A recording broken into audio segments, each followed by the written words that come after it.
Tenzin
Tenzin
Joy.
Thank you.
Traditionally, in Tibet and in the Himalayan regions, as well as in the rest of the Buddhist world and the rest of the world in general, women tended to get overlooked.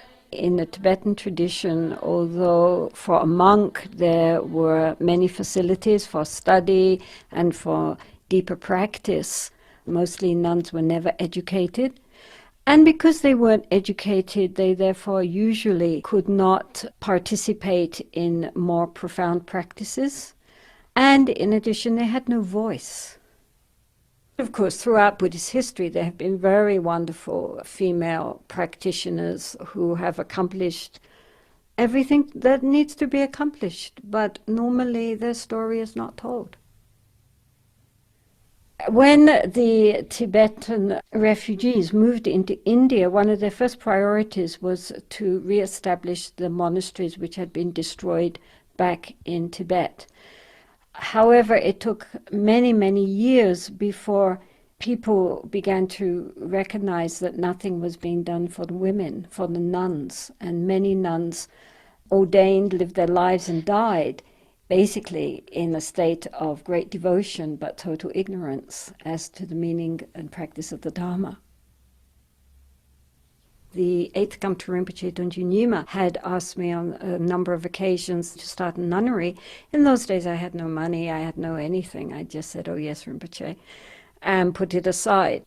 But in the mid-90s, when I was again requested by the lamas of Kampagar Monastery in Tashijong, North India, to start something for nuns, I realized this is what I really needed to do. My basic motivation was to try to give these young girls who come to us from Tibet and the Himalayan regions the kind of training I never got, and to allow them to understand that they themselves are able to carry the Dharma within them and to benefit both themselves and others. They don't have to think it's only the male side of the population who can realize anything, who can make a contribution.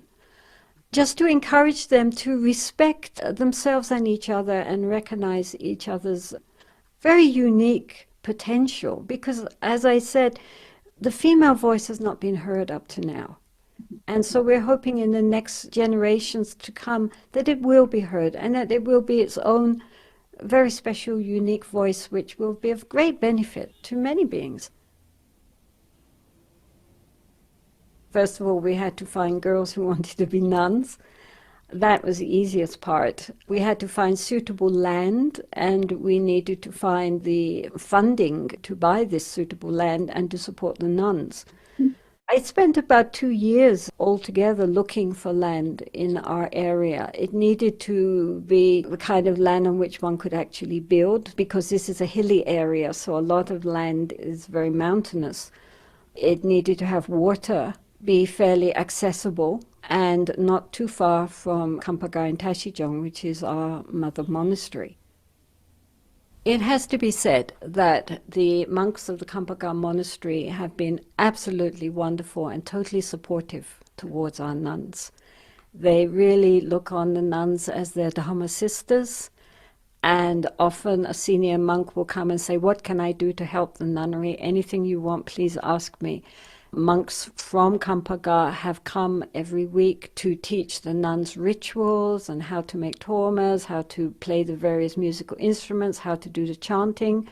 And through the years, these same monks have come without any payment, just out of devotion to Gampo Rinpoche and to his nunnery and the nuns. So they have all been wonderfully, wonderfully helpful. Without their help, we could not have created this nunnery. During any kind of monastic functions, the nuns are invited inside the temple. Before, they used to sit outside with the lay people.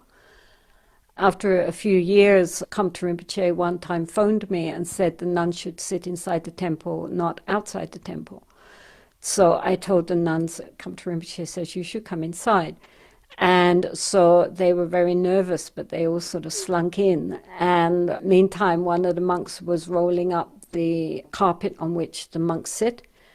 And I said, well, now the nuns are coming in. Gampo Rinpoche said the nuns should sit inside the temple.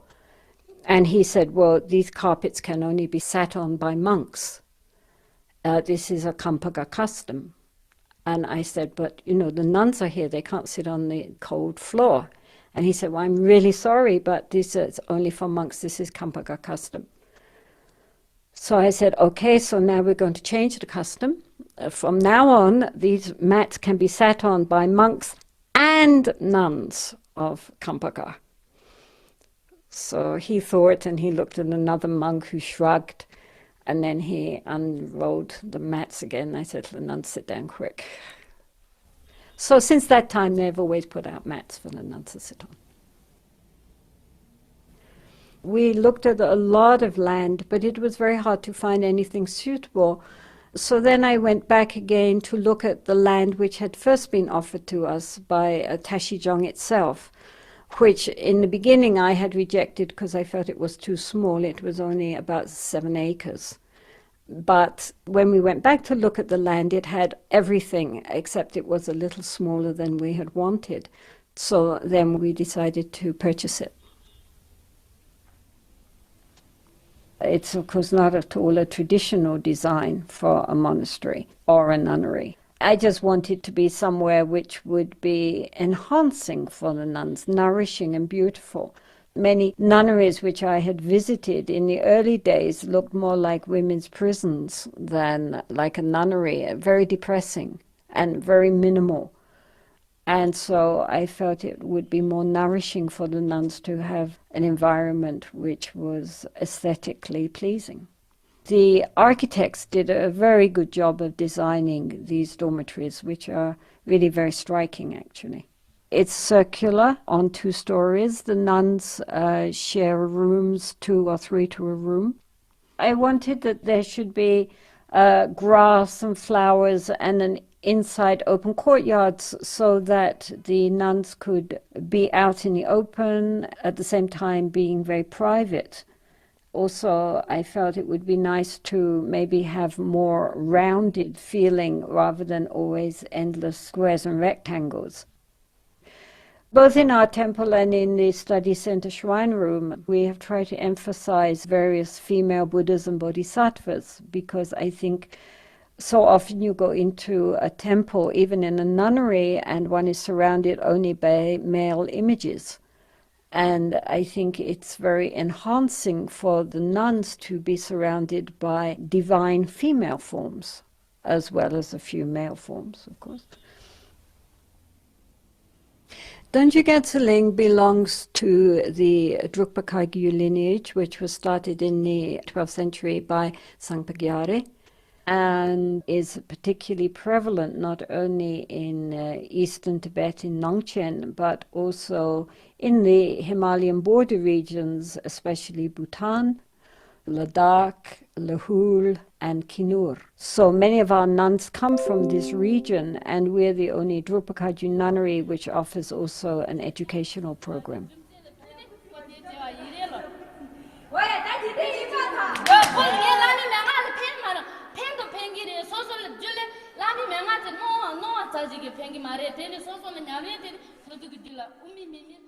We are trying to combine academic excellence along with the yogic traditions, because we are a practice lineage. So it's not enough that the nuns intellectually understand and grasp the Dharma, but they also should have the opportunity to actually experience and realize the fruits of their academic studies.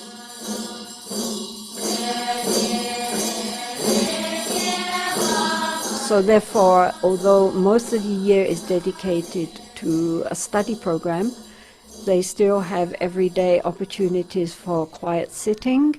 And in the rainy season, they do a 2-month silent retreat during which they carry out the various practices of our tradition.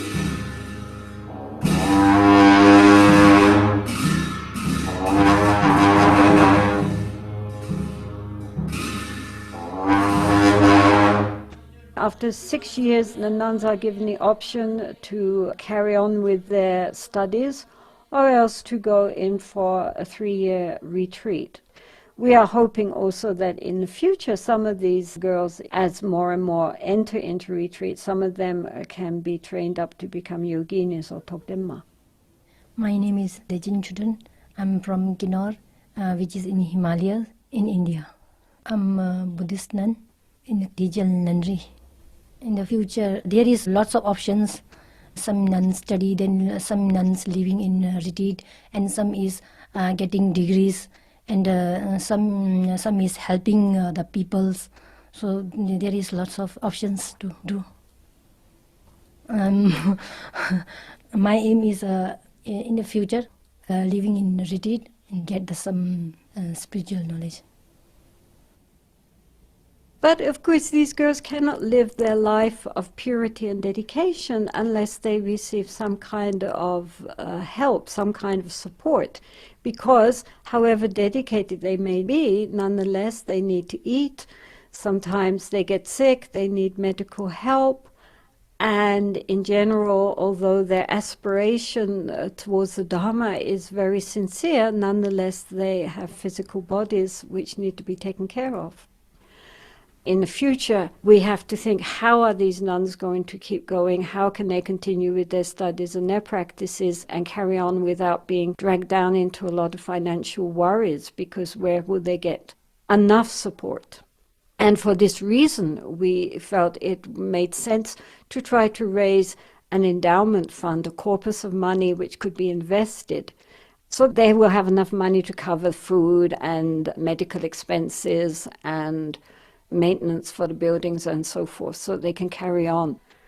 So this is our next really big project, to try to raise enough funding so that we can help to maintain the nuns into the future.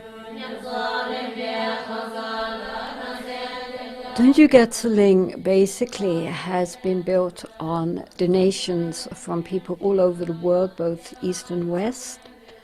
Without that, we could not have done anything.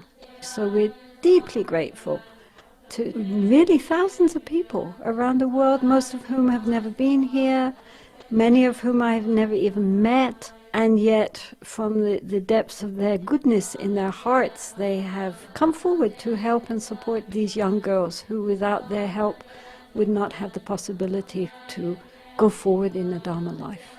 So we're very, very, very grateful. It's amazing, actually.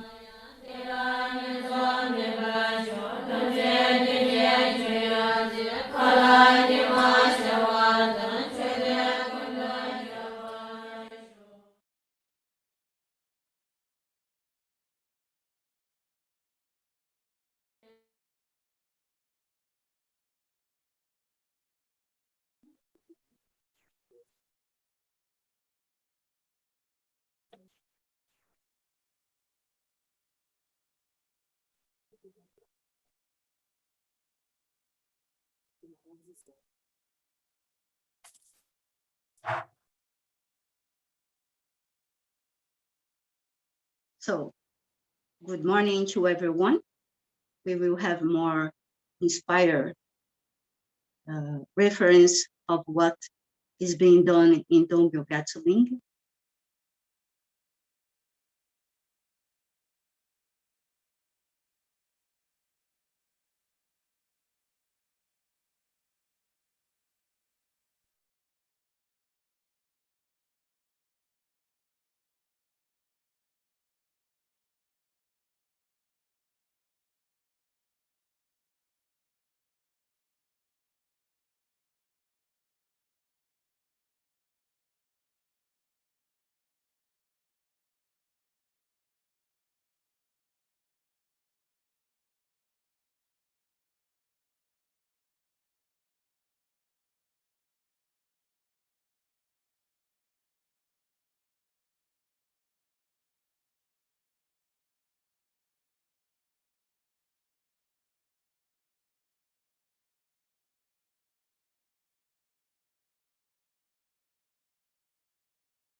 So now, good morning to everyone, and also good afternoon to others. It's a great joy, and it's very special that we can be together again as a big Sangha in this precious occasion. We are in Zoom and YouTube. I just checked that we are around 270 Dharma sisters and Dharma brothers consider Zoom and YouTube. That is very special. We become very happy that the warmness of the Sangha can be expressed. And just I would like to register that among all these special Dharma sisters and Dharma brothers, we have the presence of Tsuma Jampadek, that is a Westerner nun of a very important generation for us as a young generation of Westerner nuns. Tsuma Jampadek, that is very close to Jetsunma Tenzin Palmo, is also a great source of inspiration and model for us as an important female master. So just make this special registration. First of all, also, I would like to offer my apologies in advance because what I have to share is just a very broke English, but I will do my best. Well, we as Drupa Brazil don't dare to say that this is just another activity within Sagadawa period, because in any occasion itself, just to be with Jetsunma Tenzin Palmo, receiving her teachings, being blessed with her instructions that come from her true living experience, it's always the precious and always the potent opportunity that make us feel very, very and profoundly happy indeed. And as being Sagadawa period, to be with Jetsunma Tenzin Palmo for sure is the guarantee that the joy and blissful feelings that we are all embraced now will have a measurable extension beyond our personal experience. For that, we very, very much rejoice and thank you for being all together. And I believe that the previous short video of Dongyo Gatsu Ling, at least in some level, fulfilled the function of, if it is needed, offer a brief have an audio open, please. I'm listening the Alex Tashi translating. Okay, thank you. Sorry. So as I'm saying, I believe that the previous short video on Dongyo Gatsu Ling, at least in some level, fulfill the function of, if it's needed, offer a brief introduction of this extraordinary woman and this rare and precious and model Ujisna. Because the Dongyo Gatsu Ling monastery expressed the heart mind of Jetsunma and her profound devotion and commitment with her guru, the 8th Kantro Rinpoche Dongyo Nyima.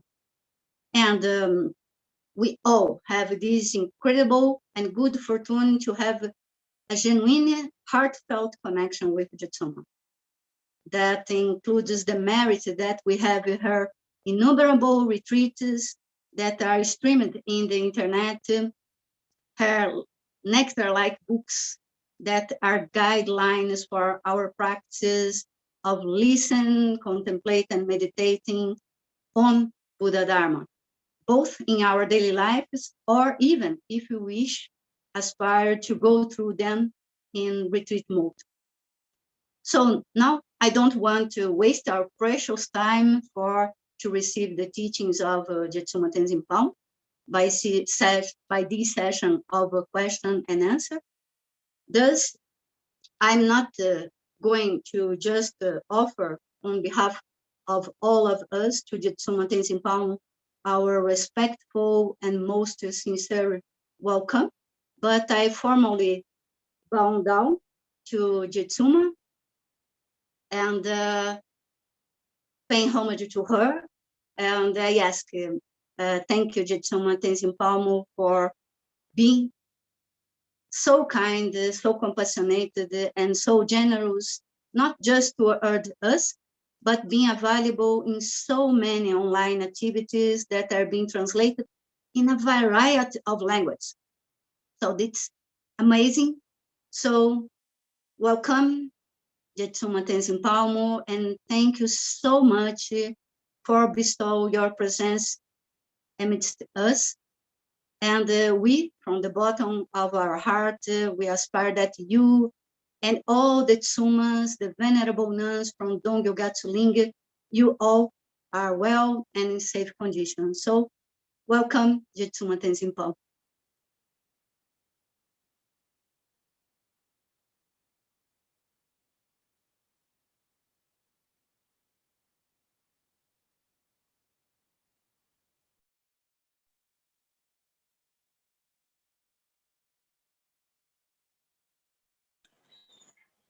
Okay. Okay. Can you hear me? I'm here. I'm listening you. You can hear me. Yes. Okay. So lovely to see you, Zenwa. Yeah, I'm very good. And you, Jetsuma?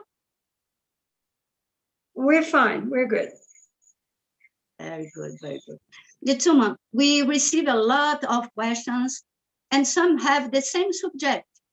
Thus, we put them together and I will do my best to convey the warmness and the core of them to Jetsuma. So we can start? Yes, of course. Yeah, okay. Yeah. Actually, the first question is a union of many questions that is in modern time and mainly in the current pandemic time, and many people are expressing that. It's the first question, Jetsuma. So the question is, how can we deal with anxiety, panic, and depression, mainly when ourselves or our dears got COVID-19? And one of the persons said, from my studies, I read that this is related to the lung disorder. What this means, and how can this perspective help us remedy these conditions?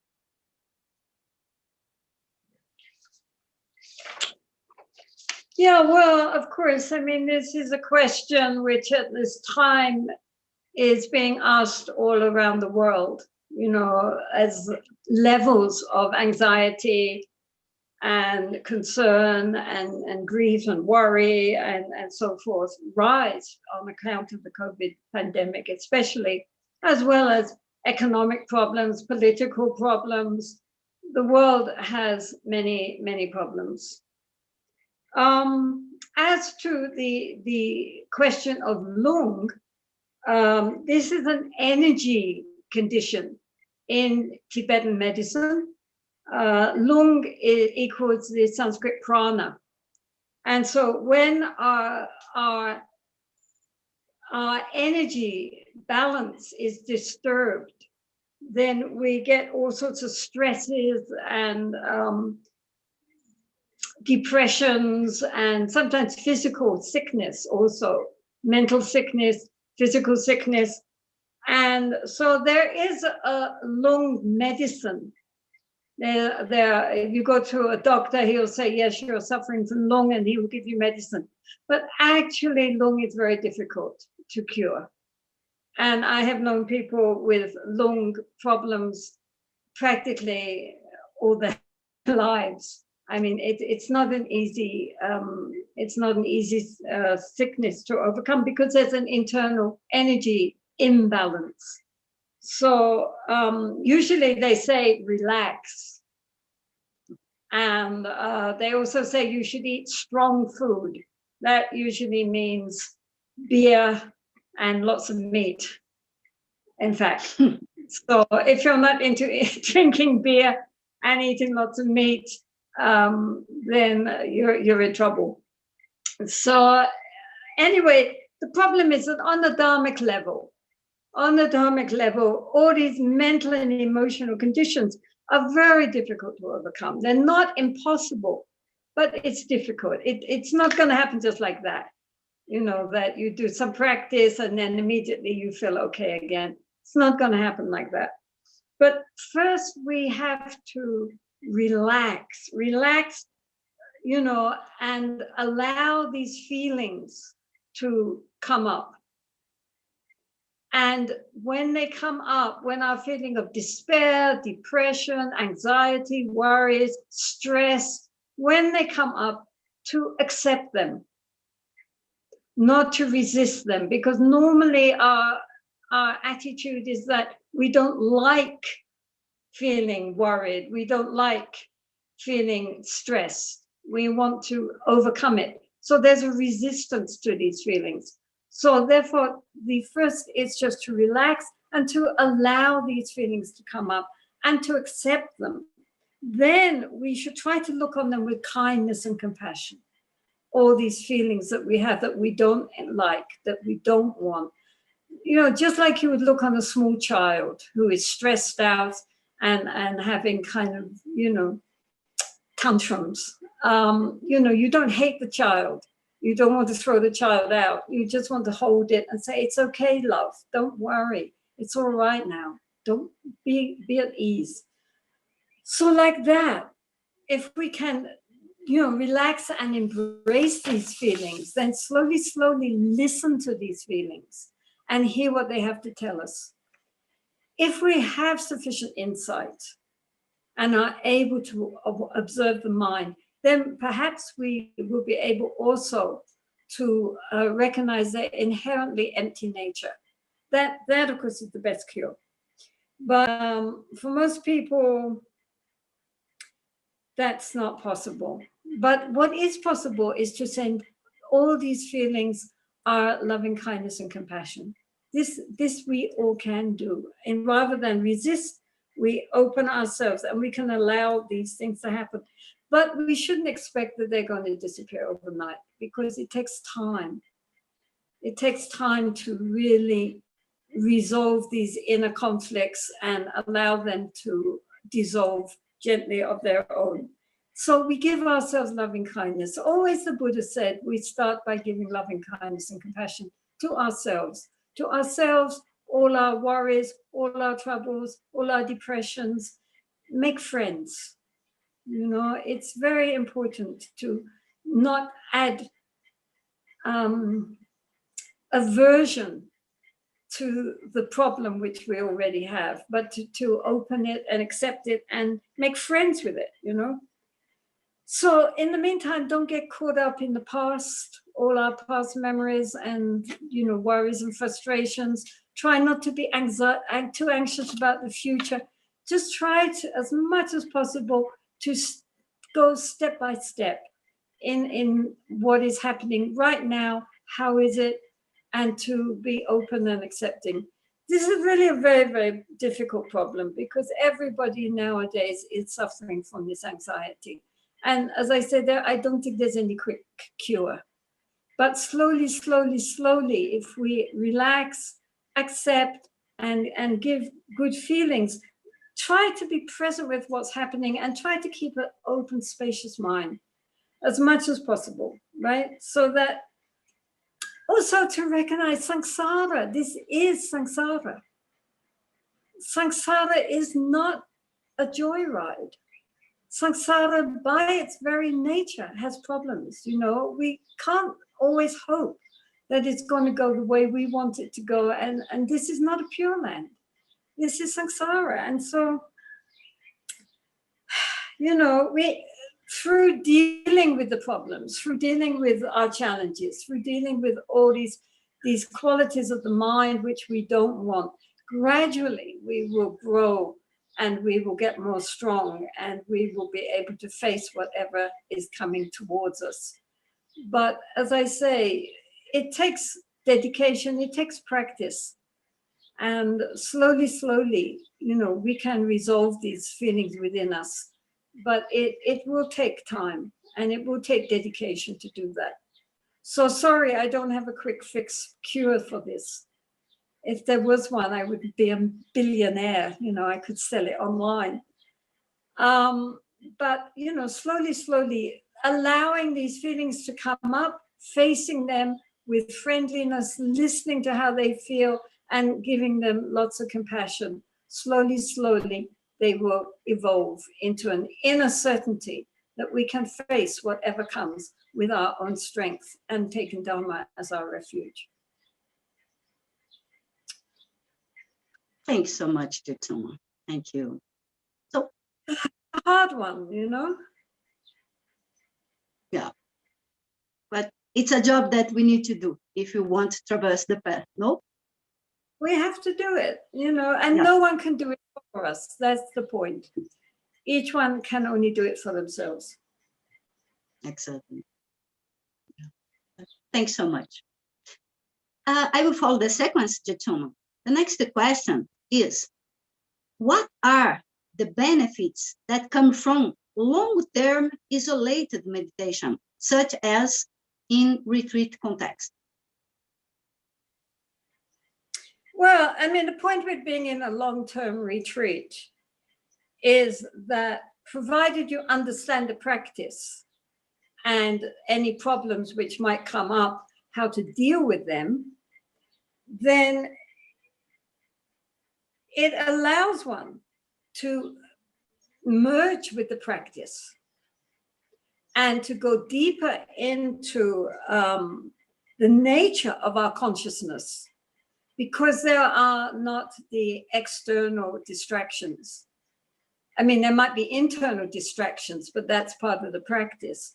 But at the same time, we have the opportunity to go within ourselves much more deeply than if we are only doing short practices. It gives the space and the time to become one with the practice.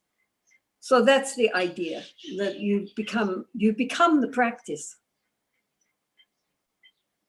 Yeah, I feel that sometimes some people have a little bit aversion for this intensive immersion in the practice, and others, without start having some experience, they already want to go through deep and long-term retreat. So it's important to understand that retreat is the moment to go deeply in what we already practiced before, isn't it?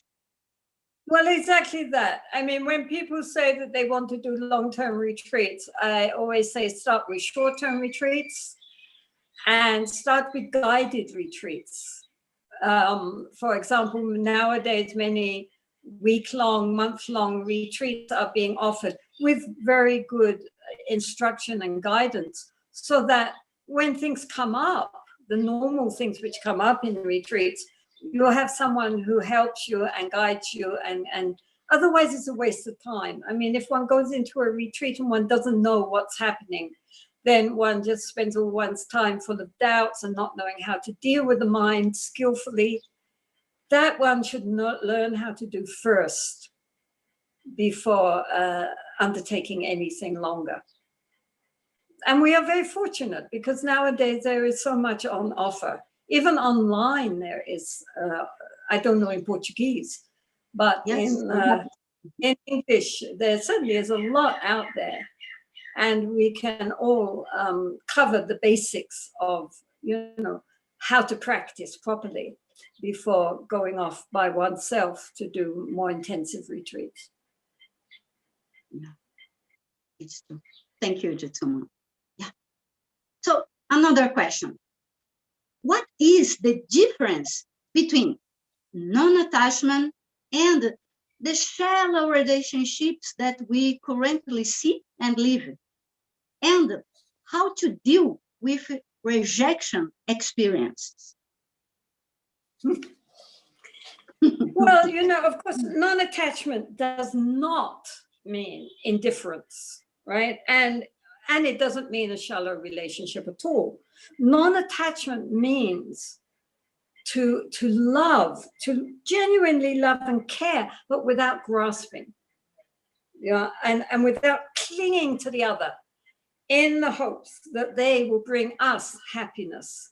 It's this clinging which is the problem, not the love. Love is essential. Grasping is not essential. So our aim is always the happiness of the other, right? And we hold them in our heart, but very tenderly, very gently.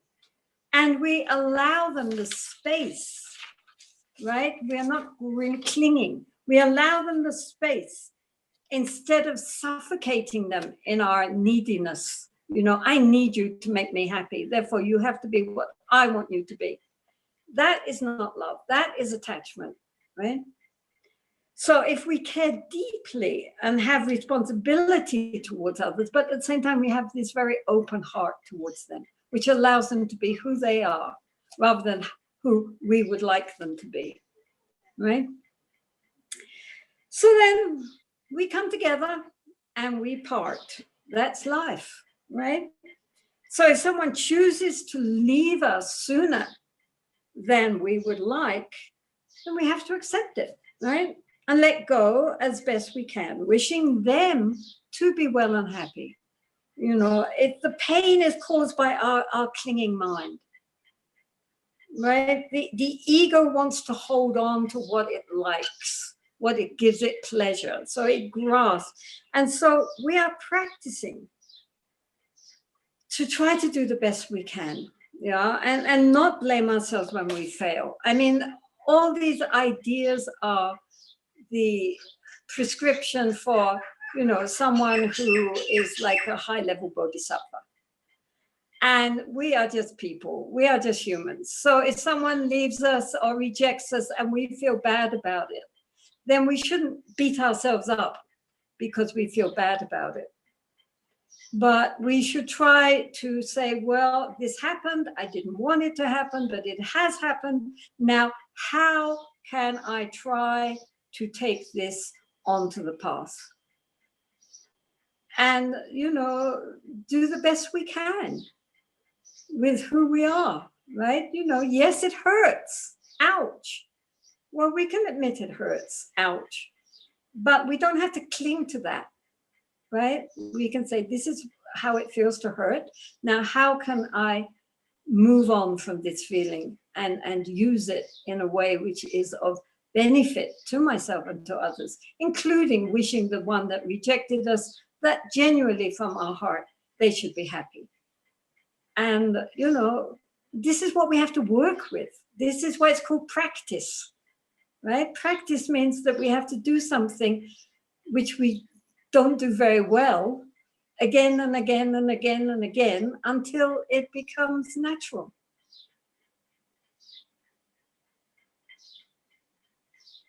So all of this is, our whole life is our practice, right? And when things don't go the way I want them to go, this is especially good practice.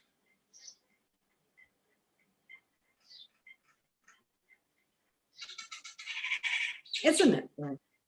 Is it? It's true. That's what exercise is all about. We have to push ourselves beyond our comfort zone, which isn't that we wish that we should have problems, but when problems come, instead of feeling this rejection and aversion, we should welcome them as a teaching tool for us to grow up. Yeah, for me, what was turning point to relieve the expectation about relieve completely the afflictions was really understand that the bodhisattva path had 10 levels, and we need to go through these gradually. These make it, wow, it's okay. We are doing step by step. That's more important. This is step by step, and we cannot pretend beyond where we're at. We have to be honest with ourselves. If we feel hurt, we feel hurt. We recognize, yes, we feel hurt. Okay, fair enough. A great high-level bodhisattva wouldn't feel hurt, but we are not great high-level bodhisattvas. But with what we are feeling, how can we work with that to transform it? That's the point. Yes. This is the point. Jetsuma, the next question. I think that everyone, when is in the beginning of meditation training, pass through this doubt. That is, how do we know if we are meditating and if we are on the right path? And also, another question that comes together is there a way to know if we are close to get enlightenment? Well, I would say, first of all, forget about enlightenment. Absolutely. The ego, me, wants to keep track that we are advancing and we will soon be very special bodhisattvas, right? Who is wanting enlightenment? The ego wants enlightenment, so forget about enlightenment. Atisha said that the test of our meditation is essentially whether we are nicer, whether our negative emotions have decreased, gotten less, we're less angry, less greedy, less thinking about me the whole time, or more sensitive, more greedy, more, how special I am because I've done this retreat, or I'm really close to enlightenment now, any minute. Or have we just stayed the same? Nothing really is changing. The only test is if we are naturally less greedy, less angry, less concerned with ourselves. If our family say, you're nicer nowadays, what are you doing? Then I think that's a good test when your family think you've improved, right? And that's it. It's the self-cherishing which has to go. Forget about enlightenment. Are we more aware? Are we more kind during the day? Are we genuinely more clear, more present? Then we know we're perhaps something inside ourselves is really changing. But, don't always be, was that a good meditation session? Wasn't that a good meditation? Am I getting closer? That's just ego. So relax, practice, and try to be nicer. I mean, as Taisida Rinpoche said, we are practicing to be good human beings. He didn't mention anything about enlightenment, just good human beings. This is a big attainment. If we could manage that, the world would be a completely different place, wouldn't it? Yeah. The point is, sometimes people get too much into the signs of a realization that Maiden Vajrayana spoke. People may misunderstood, for example, the practice without sign. Without sign means without the three spheres of conceptualization that are related to the belief of the self of the person, self of the phenomenon. So they believe in external signs.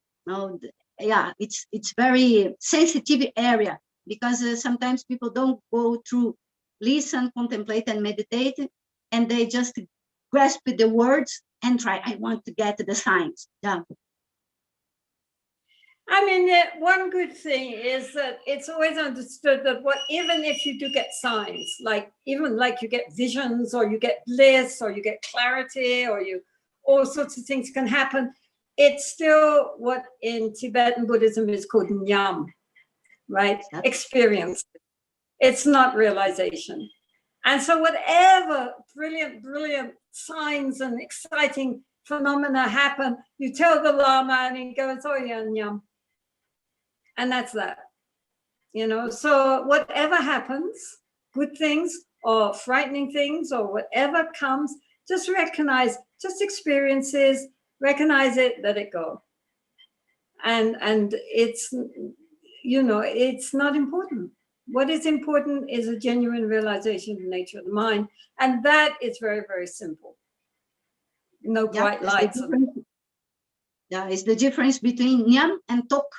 Just the temporary experience and the true and the ultimate experience of our true nature, the nature of our true mind. Yeah. Yep. Thank you so much, Jetsunma. Thank you. And now a question that nowadays many people are very concerned about that, and it's very beautiful concern. So it's the question number 5. In Buddhism, we have the vow of not causing suffering to other beings. And eating meat and consuming animal products certainly involves a lot of pain and suffering to these beings. So thus, the fact that an ordinary person is not a vegan can create negative karma to them. Okay, so let's be clear about this. The Buddha said that if we do not kill an animal ourselves, if we do not ask for it to be killed on our behalf, or if we are not aware that the animal was killed because of us, then in that case, and we have no knowledge that it was killed, then there is no karmic fault. So this was especially for the monks or nuns who were on alms round, that they had to just eat whatever was put in their alms bowl and were not to discriminate. And as long as they knew that this animal had not been killed on their behalf, like when they were invited for lunch, that somebody hadn't previously gone out and killed a sheep or wrung the neck of a chicken to give them nice food, if they don't know anything about that, then there is no fault, right? So in general, obviously, where we have a choice, it is much better to be a vegetarian or even to be a vegan if we can do it, I mean, undoubtedly, that's by far the best. But it has to be understood that in most Buddhist countries, including Tibet, and also Thailand, Burma, Sri Lanka, and so forth, the people are not vegetarian. I mean, the Tibetans are very carnivorous, actually, including most of the high lamas. Now they are becoming more vegetarian. Our nunnery, for example, has always been vegetarian, and the monastery in Tashijong now is vegetarian. But this is a new thing because they're living in India where vegetarian food is very available. In Mahayana countries, such as China, Vietnam, Korea, and so forth, then also, again, they are usually vegetarian Buddhists, because the Mahayana sutras often speak against taking meat. So therefore, in Mahayana countries, you usually find that they are, the Buddhists, and especially Buddhist monks and nuns, are vegetarian. But it's not a sine qua non that you have to be a Buddhist and a vegetarian. That's everyone, it's their personal choice. I mean, personally, I don't understand how you can talk about all sentient beings as our mothers and then sit down to a plate of meat momo. But lamas do. And, it's each one for their own conscience. But definitely, I think to be a vegan is very, very best.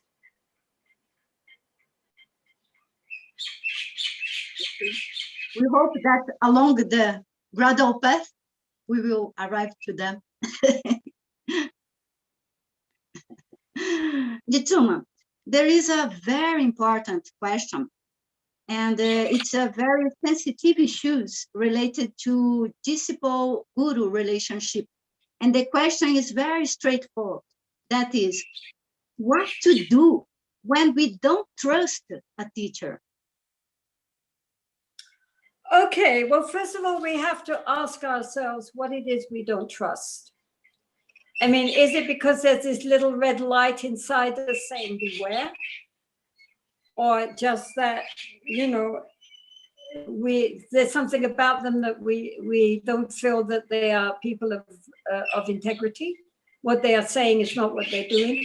Anyway, personally, I would say if you don't feel that you trust them, then don't rely on them. It is no use to take a teacher that you don't trust, because the essential is that we open our heart to them completely and in a way inwardly surrender to them. So if we don't trust them to be impeccable, then we definitely should not rely on them.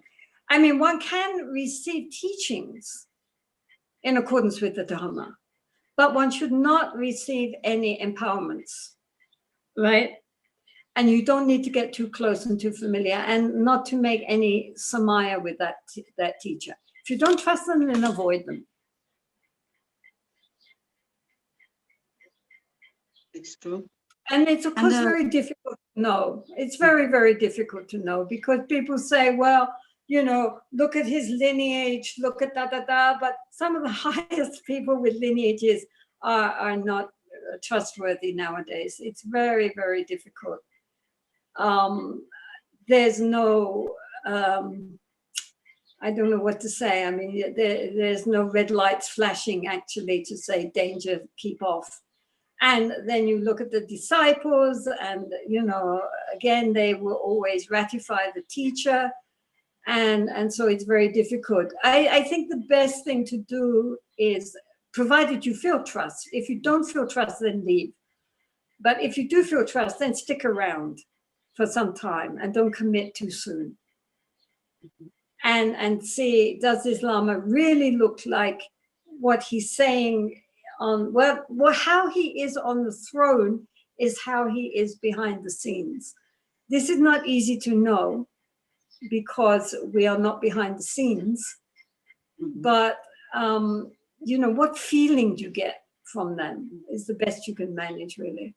It's a very, very difficult subject at the moment. And I would just say, be cautious. Be very, very cautious. Yeah. What can we do? I feel so sad that these lamas themselves are destroying their own lineage. Yeah, it's a very sad situation. Yeah, and it's, unfortunately, it's currently in Western and also here in Asia, unfortunately. Everywhere. Oh, yeah. Everywhere. And it was in Tibet. For sure. This is not something new. This is not something. But human beings are what they are. So just be careful. And then if you do find a teacher who is genuinely trustworthy, then it's the greatest gift that the world can give you. I mean, this is it, you know. But don't be too anxious. I've got a lama, that type of thing.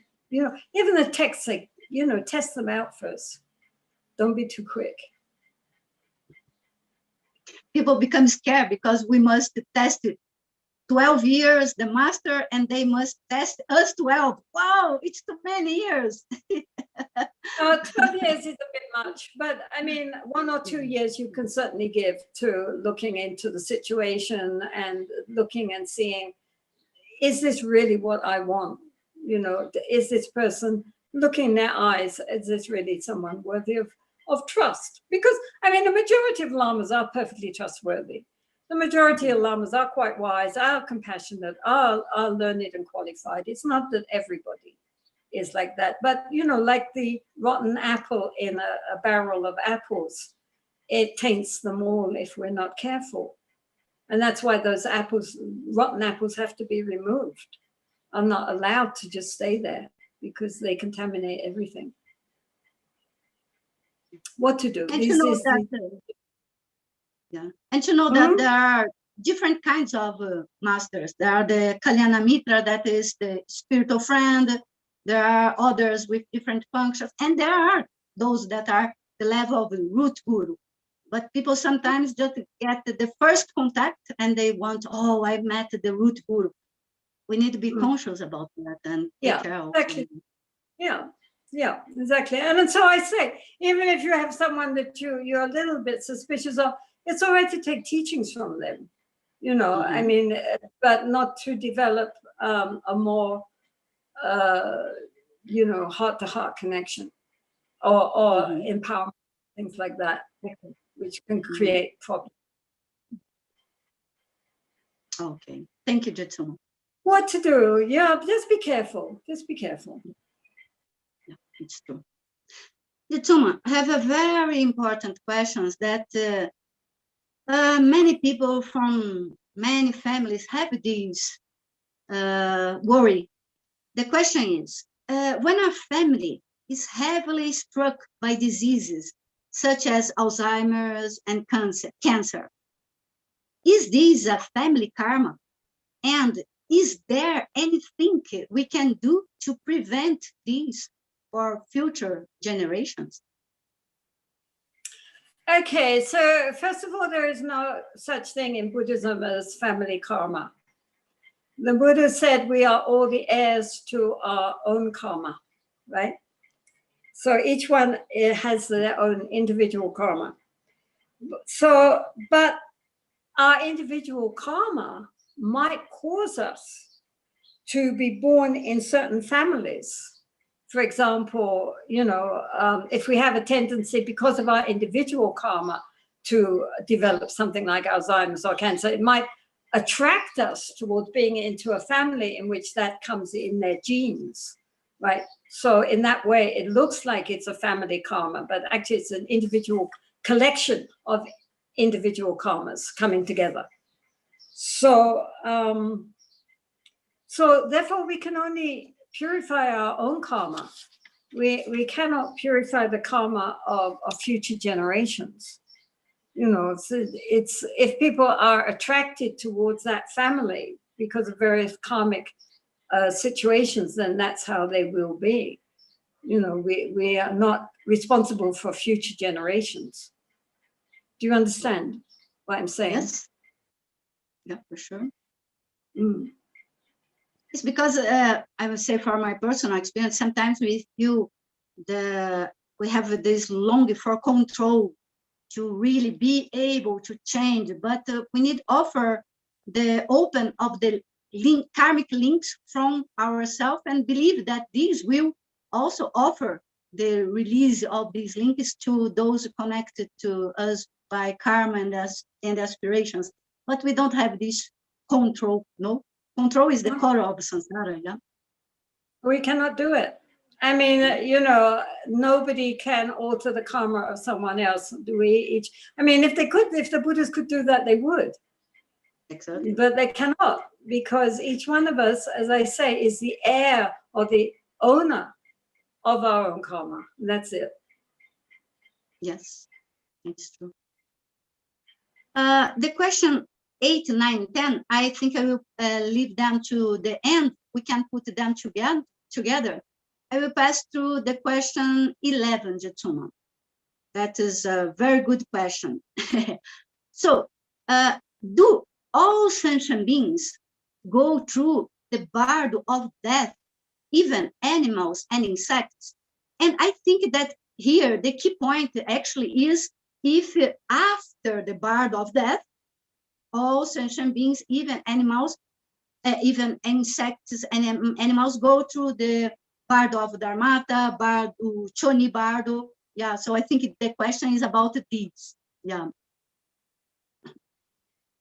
Well, quite frankly, unless we actually realize the clear light nature of the mind at the time of death, we all go through the bardo of some sort, right? So it might be quite short. In the case of certain animals and insects, it might not be, a very long period, but there will be a transit period, right? So since we're all bound in the same cycle of samsara, and we're born and we die, we are reborn, we re-die endlessly until liberation. So therefore, even insects and animals are recycled endlessly. This is why, for example, practitioners, if they see an insect which accidentally has just died, or any animal, bird, or any animal which has just died, they will recite mantras, and then they will blow on that with the wish that they should have a higher rebirth next time. But we're all caught up in the same cycle. Mm-hmm. Yep. Yeah. Many people ask also how to benefit our pets, how to transfer the merits to them. And recently, someone sent a question. In Buddhist temples also is not allowed animals. I say, oh, you don't know my masters. My masters in Brazil, my masters in India, in Nepal. We have plenty of dogs and cats and donkeys and birds. So yeah, there is this sometimes this prejudice that in the sacred places the animal are not welcome, and how we could benefit them through our practice.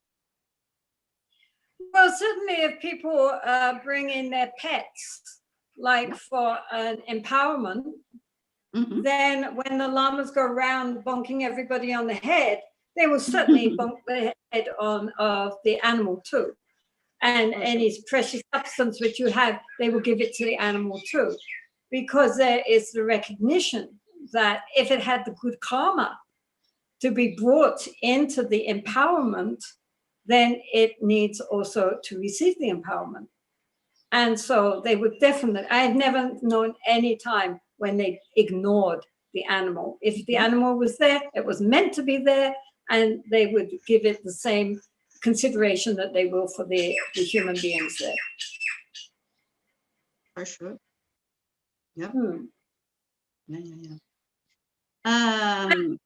Animal dies, then they will do prayers for it. They will, I mean, like here, if any bird dies, you know, sometimes they hit against the glass, they don't see it, and they bash, and then they kill themselves. Mostly they just go unconscious, but sometimes they kill themselves. Then the nuns will always bury them and do prayers for their better rebirth.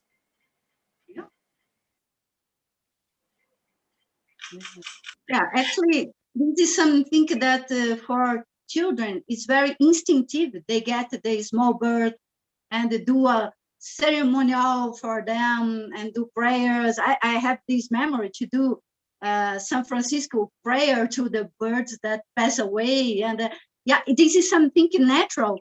But I think that as in the society, we grow seeing the animals as productive, as resources. These make us to feel far from their heart, and these issues created the belief that in this spiritual path, the animals are not included. Yeah. Well, because, you know, now the British government have actually passed a law that animals are sentient beings. Wow, that's great. It is great. It means that they have consciousness, that they have feelings, and therefore you can't just do anything you want with them. That they are also sentient, like we are sentient. And so they made a law about this. So that is already a big step forward. I mean, I don't say it's going to solve all animals' problems, but to recognize that they are not just dumb, you know, beings with no feelings, but that they are actually sentient as we are, and that they are sharing our sentience, they are sharing our consciousness, is actually quite a huge step forward.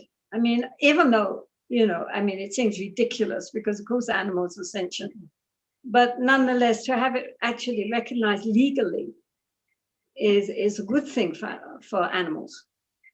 Yeah, actually, in Brazil, we have laws about the rights of animals. Yeah, the point is there is the law. The point is we put in action and respect from innerly, not just because we need not be criminalized by our actions, but really do that from our heart. Yeah. Yep. Anyway, you know, it's understood that they are part of the cycle of rebirth, just as we are, and that we could get reborn as an animal. What you said? We could be reborn as an animal. For sure. And them as a human. Yeah, exactly. So we're all going round and round. Cycling. Yeah. Jetsunma, the 12 and 13, mainly in the 12 question, it's like the so-called gold question, because it seems to be very straightforward question, but it reveals a lot of subtleties in the question. That is, what are thoughts?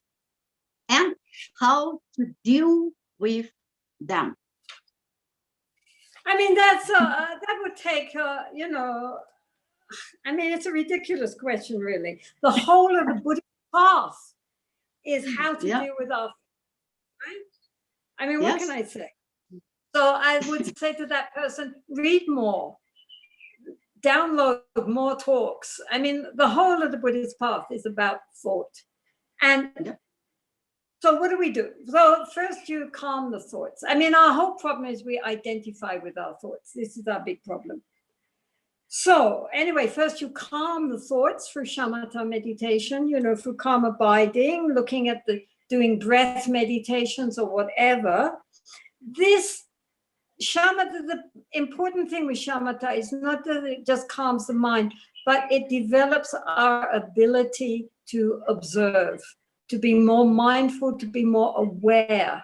So that's why we start with the breath, because it's easier than anything else. Then when our sense of mindfulness, our ability to observe, to be step back and just know it, to be mindful is quite strong, then we turn that back onto the thoughts themselves, onto the mental stream. And so then instead of being, as we normally are, swept along by that stream, we now step out onto the banks and watch the water going by, right? We are not in our thoughts, we are observing the thoughts. So that's how you're going to find out what is a thought. You ask yourself, what is a thought? Okay, I'm looking, what is a thought? Who is thinking? Right? Because then you might think, well, there's this me behind which is observing the thoughts. But if you observe the observer, then you will recognize it's not quite like that. So the thing is that it's not to be identified with the mental stream, right? But to witness it without being carried away. And this is the first stage. You know, it's not the end of the path. It's still very dualistic, conceptual mind, but it's a very important level, you know. And the thing is that if somebody tells you what a thought is, who is thinking, etc., doesn't help. We have to experience for ourselves. If we experience for ourselves, then there is an inner transformation. Merely getting intellectual understanding in the end doesn't help very much. So that's why we need to actually practice and actually meditate, actually sit down and look at the mind, and then ask yourself, what is a thought?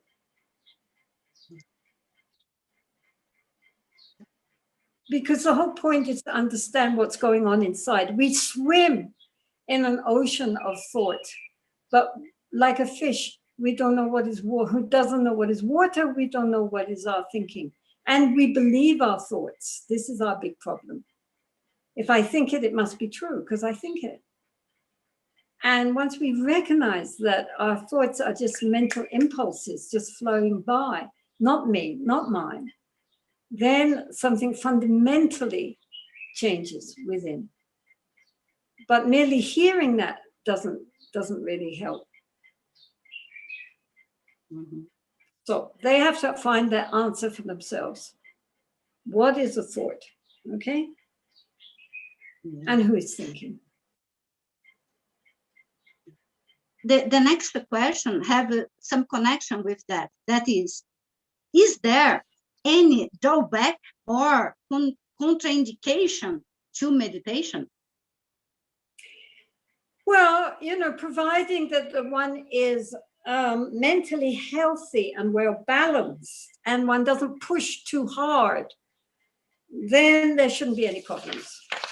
You know, I mean, for an ordinary person, if they don't push too hard, then they can really, it can be of enormous benefit. But many people come to the Dharma or to meditation because they do have mental problems. And for example, if you're schizophrenic or you're psychotic, then really one shouldn't practice, at least not without really very qualified guidance. It can make it worse. And, you know, so people should be careful. And also the other problem can come that when the surface of the mind begins to calm down, then all sorts of things start to rise up from the subconscious. One imagines that it's going to be all bliss and clarity, but actually all sorts of very strong negative emotions, which have been suppressed by the surface mind. When the surface mind is quiet, then these other traumatic memories or bursts of tremendous anger, or lust, or all sorts of really negative, uncontrollable emotions could arise. And this is, again, the reason why it's best to, at the beginning, practice under qualified supervision, rather than, especially if you're doing longer periods. You know, I mean, if you're only doing 10 minutes or 20 minutes, you're safe. But if you're doing 1 or 2 hours without someone that you can go to, if things get, you know, very traumatic inside, it might be counterproductive. I mean, it's like if you're in, you know, mostly we live, if you think of the mind as an ocean, mostly we're on the surface of the ocean, we're on the waves, right? We go, waves go up, waves go down. Today we're happy, tomorrow we're sad. We just go up, bouncing up and down. But once we go below the surface waves of the conceptual thinking mind, down into the ocean, into the silence of the ocean, then yes, we may meet with dolphins and goldfish and nice friendly creatures, but there are also sharks. There are also the monsters of the deep down there, and we don't know what we're going to meet with. And this is, again, one of the reasons why we should, if we're going to practice, you know, intensely, we should practice only with some expert supervision, like in a group, you know, where you can meet the teacher, tell the teacher what's happening, and they can help you. So meditation isn't for everybody. If you're slightly mentally unstable, then it's probably not good to do, or to learn how to be mindful, or to learn to do meditation just in small doses, not to do, you know, very intensive practice. I mean, one of the problems in these 3-year retreats is that many of the people who go in, the only qualification you need is that you can afford to do a 3-year retreat. And so all sorts of people go in who have really quite strong psychological problems, and it just intensifies those problems. It doesn't, you know, it doesn't solve the problem. It makes the problem more intense. And unless you have really, really expert guidance, it can end up being, you know, very detrimental to your whole mental health. So be careful.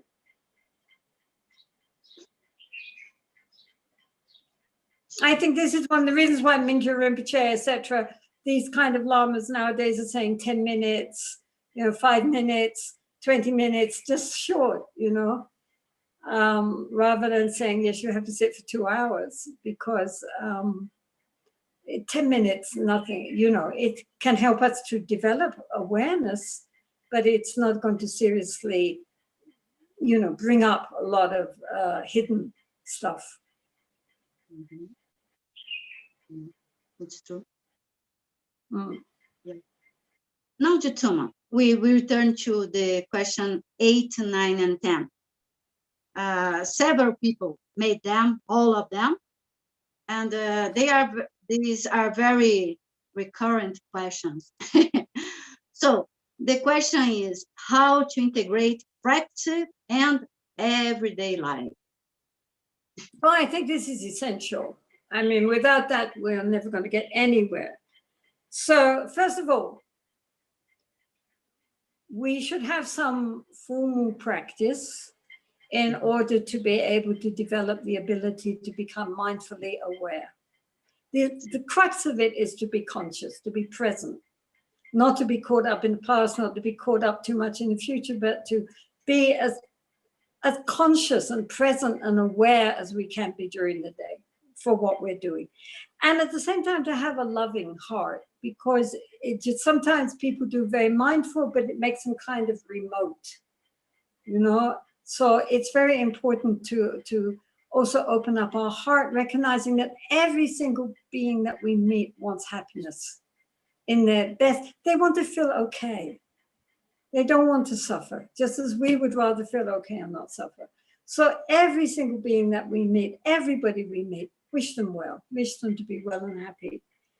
And we can use our relationships with others, our family, our workplace, people that we meet, to cultivate our kindness and to cultivate the six paramita, and especially generosity and patience are wonderful opportunity for our daily life to cultivate these qualities. Where are we going to cultivate them if not with other people? So in this way, our whole day becomes our practice.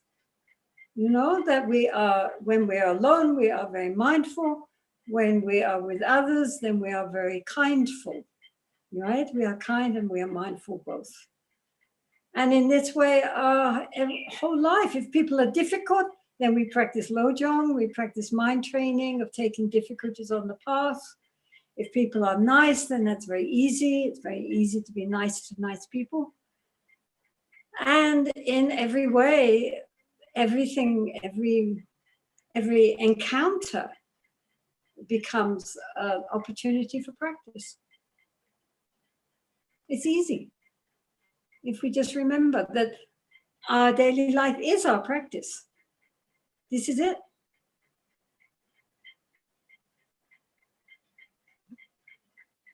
Yeah, the key point is know that what we listen, what we read, is not just empty words. They are instructions as how we must live.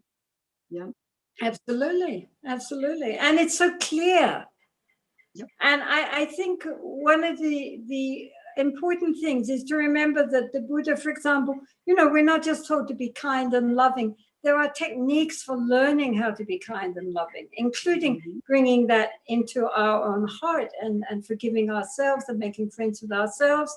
If we're more at peace and friends with ourselves, much easier to be peaceful and friendly with others. So it's not just you're told to do this or that, but there is instruction in how to do that. And again, not to, you know, expect that overnight it's all going to transform, but slowly, slowly, slowly, something does change. And our whole attitude towards ourselves, towards others, and towards life in general does undergo a transformation. I mean, the Dharma, sometimes I say, it's like if we're making bread, right? And you have a big lump of dough, and there it is, and it's very heavy and indigestible. But if we mix a little yeast with it, just a little yeast, not a big little yeast, a little yeast with that big lump of dough, then the whole thing lightens up. Then we can cook it and it's very delicious. And so the point is, we don't throw the dough away. We need that dough, however heavy it may be, because when we mix it with the yeast of the Dharma, everything lightens up. And that is the nourishment. That is the Dharma practice. We just have to mix the heavy dough of daily life with the yeast of the Dharma understanding. Then everything changes, you know, just of itself. Sometimes we are looking for something very complex, far from us, and it's so close. It's simple, but as you say, simple don't mean easy, but we need. Simple doesn't mean easy, but it also means you have to do it. Exactly. Yeah. Jetsunma, some enthusiastic people, they are asking, how can I become a nun? Or how can I become a monk? Well, you know, for non-Asians, becoming a Buddhist monk or nun is not so simple, you know. I already heard about that. there's a question of support for a start. Who is going to take care of you? I mean, it's very sad, but when people say, oh, I want to be a monk or a nun, my first question has to be, how are you going to support yourself? I mean, it's a very sad fact. Because, of course, in Asia, you would just be sent to a monastery or a nunnery and they would be supported from there.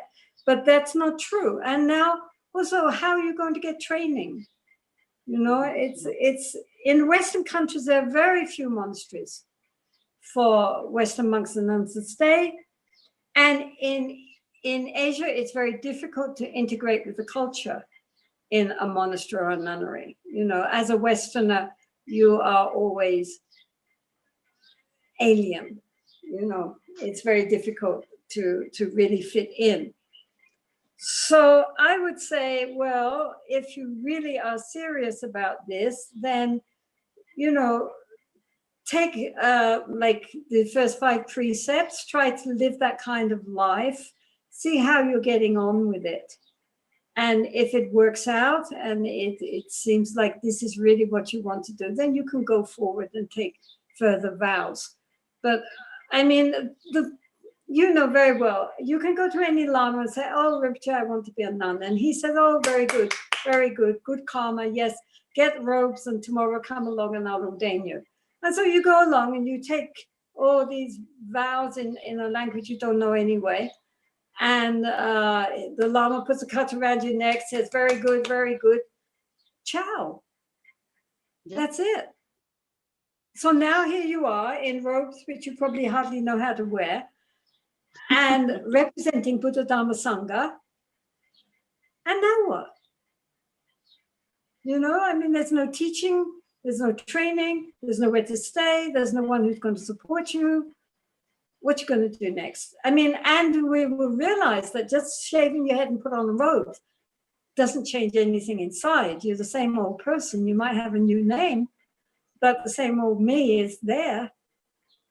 And, you know, this is a big problem. So, you know, things have to be thought through and arrangements made first before one plunges into it. I mean, there is great blessings in being a monk or a nun, undoubtedly. Despite all the problems, many people still maintain the refuge. But it's not easy. And I have many, many friends who have been nuns maybe 20 years or more, who in the end give up. Mm-hmm. Because, I mean, they don't give up the Dharma, but they give up being nuns because, especially in the West, you don't fit in anywhere. You're not part of the Tibetan Sangha. You're also not part of the Western culture. You know, for many people, they find it a very lonely life because even in a Dharma center, the majority of people are lay people. And they have their own concerns, which are not your concerns. And so where do you fit in? So it's something to be thought through, you know. It's not something just to plunge into and thinking that everything just, all the doors are going to open. Because it takes fortitude, you know, and determination to keep going. What do you think? I think that there is some naive and romantic ideas about being monks and nuns for Westerners.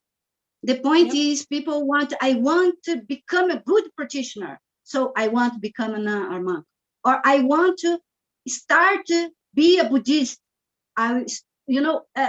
Unfortunately for we as Westerners, is different from and also there is the difference from Asia, for example, Theravada countries and the Himalaya countries, Vajrayana practitioners, Buddhists, because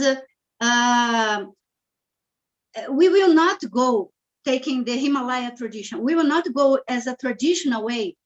We start as a child, grow slowly, really traditionally go to the prajna of listen. We just learn it to memorize. We don't know the meaning. After we start to know the meaning, after we start to debate, to reflect, and until we arrive to the moment to do practice. No, we already need know these 3 states at the same moment. So we need be a practitioner before. if we don't have I can say literally, if we don't have a good foundation, and I need to pay homage to my Brazilian Lama Padma Sante. If I didn't have a good foundation, literally, I will not survive, nor emotionally, nor even physically, because it's hard situation. It's a path full of blessing, but can be a hell experience. Yeah. Mm-hmm. And I'm very fortunate because Lama Sante, when I asked him 20 years ago to help me become a nun, I didn't know how he could help me. But I said exactly what I'm saying now. I said, I want to become a good practitioner, but I had since childhood this longing. But I said, I use this phrase, I want to become a good practitioner. And he said, you need to understand, what do you want? Become a good practitioner, or your focus is become a nun? Because be a good practitioner, you can be in any way. But as I had a hard connection with him, when he said that, I listened as if he was not approving. And it was not like that. He was just saying the truth. And during almost 15 years, I suppressed something that was not bad, but I tried to deny.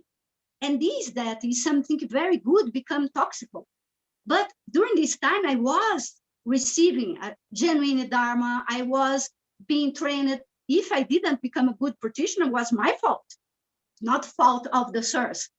But when I realized I cannot suppress that, I need to go. And I said to him, I need to go. He said, now you have my blessing. And he said, why? He said that many years ago. But now I understand. And when people ask me about becoming a monk, I always say, wow, it's amazing. But we need to be conscious that if we want to follow a traditional monastic path, we need to understand that we didn't, we wasn't born in a culture that support that. So we need to create the foundation before. Yeah. Yep. So the last question has some connection with that, and it's very important. The question is how to present Buddhism in an attractive way for people so they will grow interested in it. And then we related that to how to offer Buddha Dharma in secular mode, because I think these have connection with the previous question, because people want to offer Buddhist in a secular mode without know how is the traditional mode, you know?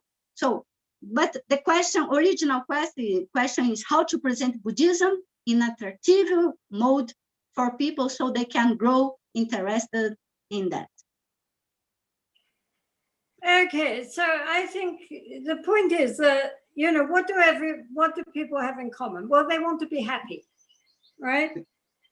So Buddhism is a way to help us to attain to genuine happiness, you know, and not one which is just dependent on outer circumstances and affluence, but on our own inner peace and well-being. Because, for example, many people have attained to certain amount of prosperity. They're doing well in their job. They have nice relationships.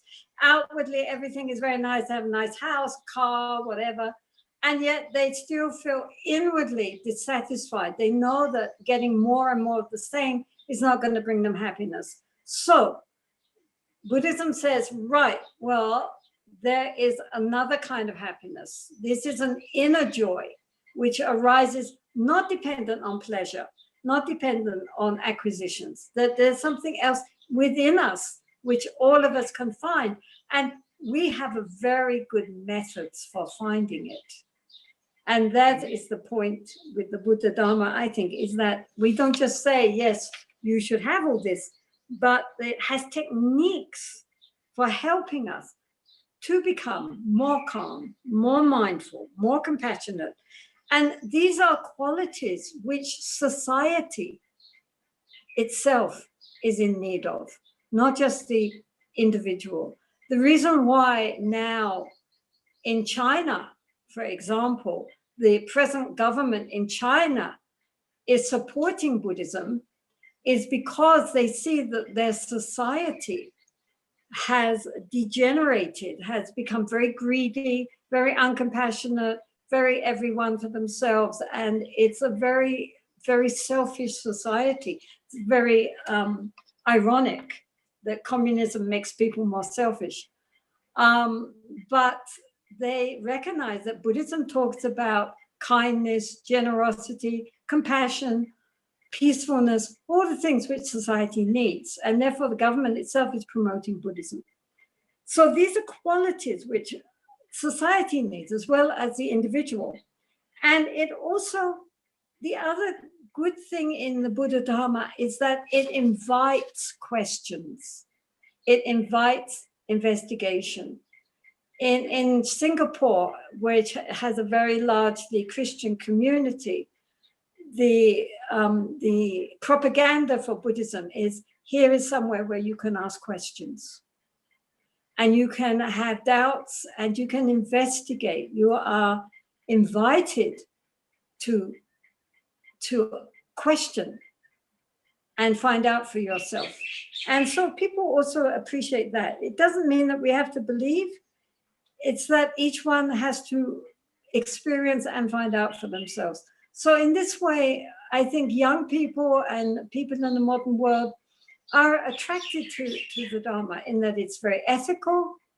They think of it as a religion of peace. Of course, our reputation is getting a bit tarnished at the moment. But anyway, people mostly, they think of someone like His Holiness the Dalai Lama, who is so compassionate, so kind, so peaceful, and so jolly. He's always laughing. And so this is, the image of Buddhism, which is on its own level quite true. It does talk about peace. It does not advocate violence. It does talk about kindness, generosity, how to have a calm mind, and gives us techniques for finding our own inner happiness. So, and it's non-theistic. I think that also is something which has to be considered. It's the one major spiritual path which doesn't rely on something outside of ourselves, some being outside of ourselves who needs to be placated. That, in fact, everything depends on ourselves and the divine is within us.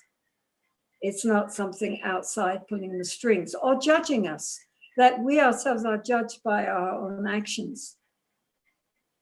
So, and of course, nowadays there is all this, what shall I say, support coming from neuroscience and quantum physics and so forth, which is ratifying the great wisdom insights of Buddhism. And so this is also something that Buddhism is not afraid of, modern science especially, that many of the top scientists are themselves very, very interested in Buddhist thought because it is so, so fits so well with their own discoveries of the nature of the mind, the nature of matter. So I don't know, Buddhism has a lot to go for it. But, on the other hand, if the teachers themselves tarnish that image, what can we do? Mm-hmm. Yeah, it's true.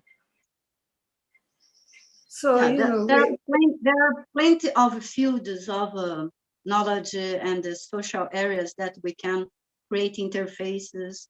Yeah. Now, Buddhism is a very interesting spiritual tradition. If one goes to interfaith conferences, they always have a bit of a problem with the Buddhists because we are not based on a theistic view of the universe. It's all up to the individual, our own karma, and even that the universe is created by the karma of the beings inhabiting it. In other words, we create moment to moment to moment our own reality. And it's not created for us by something outside of ourselves. So this is really very interesting ideas, which are now, as I say, being ratified by modern science. And it's what makes Buddhism really quite unique in a way. The whole approach is very different from the normal way that people think of religion. For sure. But it brings happiness, it brings peace, it brings kindness into the world, it brings compassion into the world. These are good things. And as the Buddha said, it's a path of joy.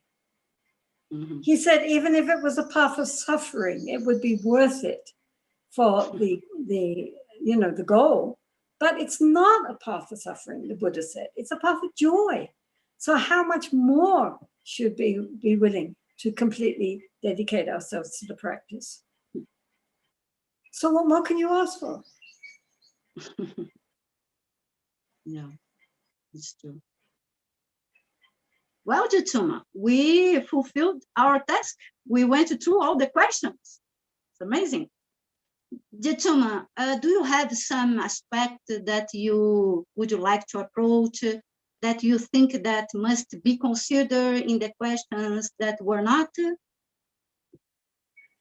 No, I think we covered more or less everything. I mean, but the important thing is what the question about how to bring Buddhism into our daily life. Because this is the point, that we should not make our spiritual path something on the side for just when we're, sitting on our cushion meditating. But it should be something which completely soaks through everything that we do, permeates everything. So that, especially family, not trying to change our family, but trying to change our attitude towards the family. We can't change others, but we can change ourselves. And, using our workplace, our relationships, our social life, everything as a way of exemplifying the three, our ethical conduct, that we should never do anything, we should keep the basic 5 precepts, everybody. And especially because the precepts are based on non-harming, not hurting anybody. If we cannot help, at least we don't harm.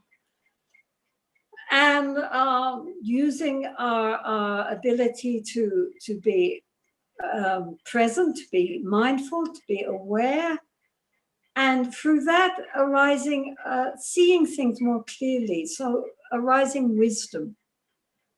The wisdom arises through seeing things as they really are, to seeing things with clarity. We cannot see things with clarity if we are not mindful and aware. So they all fit together.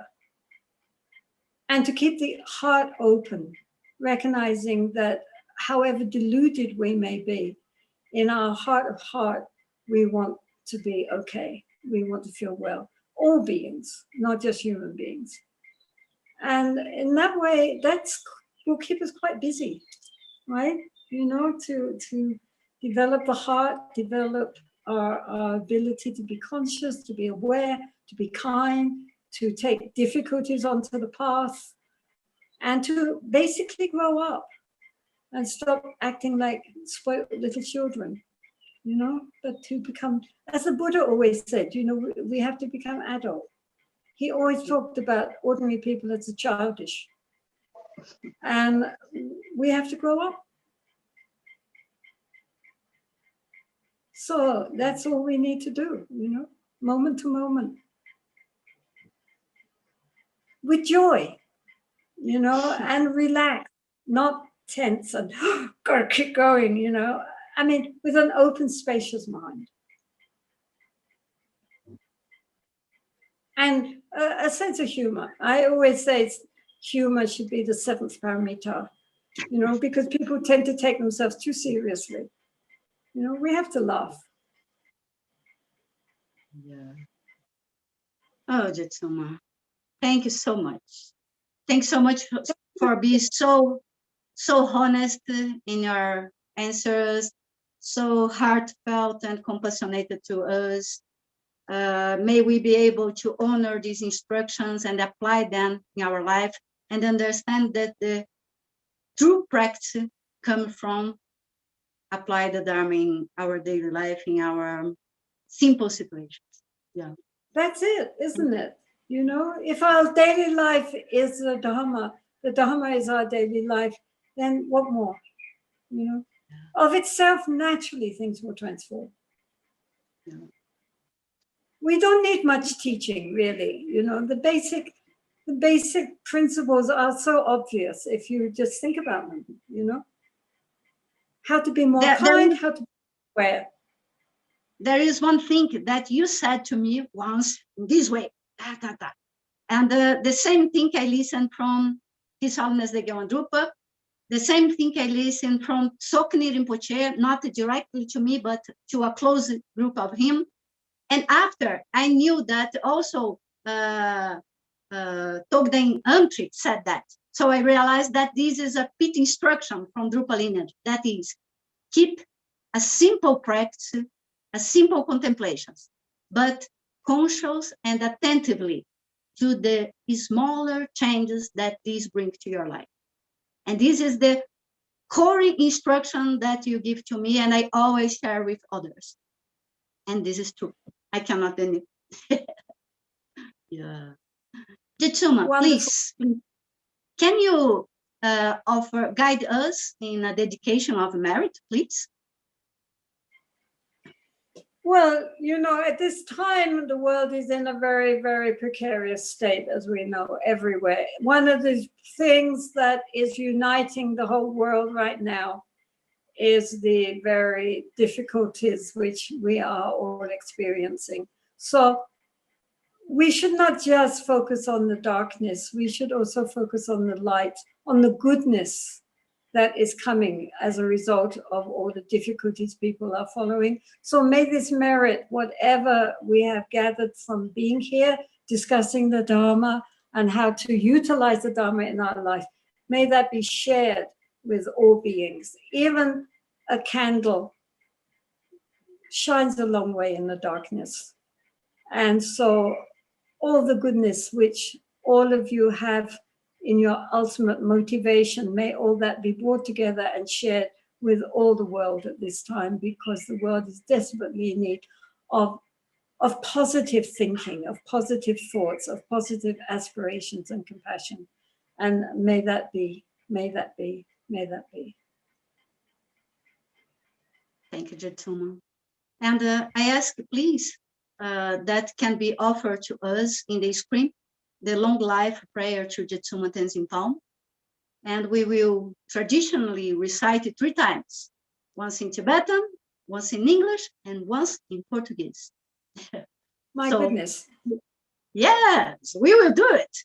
So we all, Dharma sisters and brothers, we can do that as a way to express. If we try to put in words what we have as expression of our gratitude, we will not be able to do that. So at least let us, Jetsunma, you know that you don't like much this formalism, and but for us it's very important, okay? So let's do it first in Tibetan. Om Sotie, Om Chotsawa, Sunki, Jimla Ki, Dongyu Tempa, Mejung Zimpechi, Chonta Pewe, Pelden, Jetsumo Shapeteng Ching, Rinle Tageshu. And now we will recite em português. Que tudo possa se realizar. Gloriosa, aquela que é mais importante e sagrada, aquela que, através das bênçãos das 3 joias e das 3 raízes, espalha os incríveis ensinamentos da linhagem do significado último, a longas distâncias, de um modo vasto, de um lado ao outro do mundo.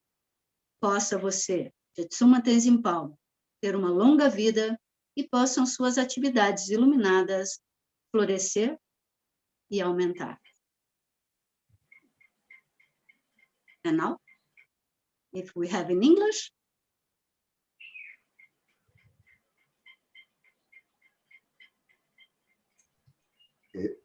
Monja, me If you don't perdoe. I will you don't recite. have. Don't worry, don't worry. I will recite.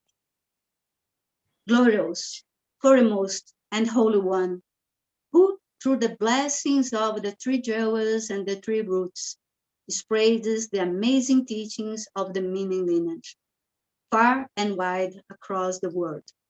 May you, Jetsunma Tenzin Palmo, live long, and may your enlightened activities flourish and increase.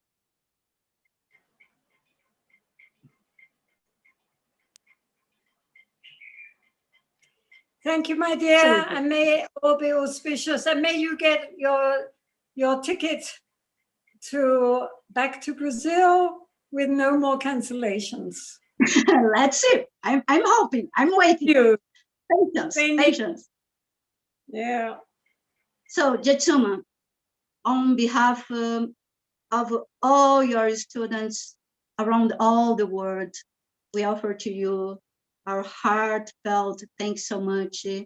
And please, please, be with us again and again and always. Please accept our thank you so much. Thank you, my love. May you all be very, very well and happy. Take care, my dear. We all. Thanks so much. Take care. And send our love to our Chedros, our Dharma sisters in Dongyo-Gatsu. Yeah, on Sunday they start their 2-month silent retreat. Oh, that's great.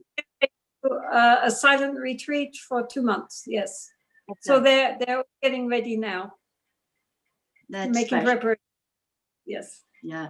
Okay, thank you. Yeah, send to them our love. And please, thank you so much. Bye-bye. Take care. Bye-bye. Take care of yourself also.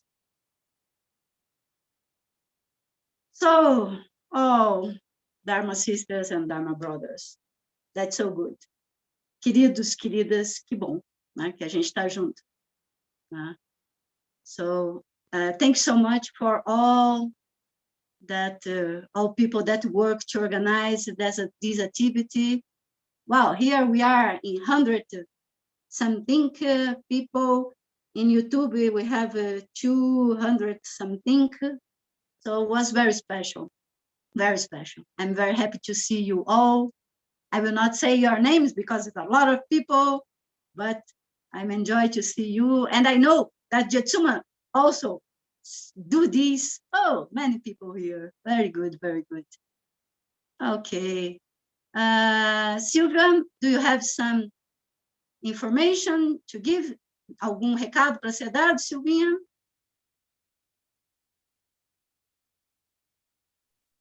Não, acho que não. Não temos nenhum recadinho, não que eu me lembre. Então, just to rejoice and keep the warmness of Jetsunma's realization in our heart and in our mind. Só expressarmos alegria, nos regozijarmos e mantermos o calor da realização que a Jetsuma nos transmite através das suas instruções. Muito obrigada por me permitirem estar juntos. For those who are native English speakers, sorry, I did my best. I enjoy a lot. I like challenges. So thanks so much for being together. I saw here many special Dharma friends. Oh, Tsuma, Jampadek. Thanks so much. I'm saying about her because she's a very special master that is with us. And talk about that. I can pay homage to all other Dharma brothers and sisters that are together from different places of Brazil and also from different places of the world. Okay? Bye-bye. Take care. See you soon. We don't know what means this soon.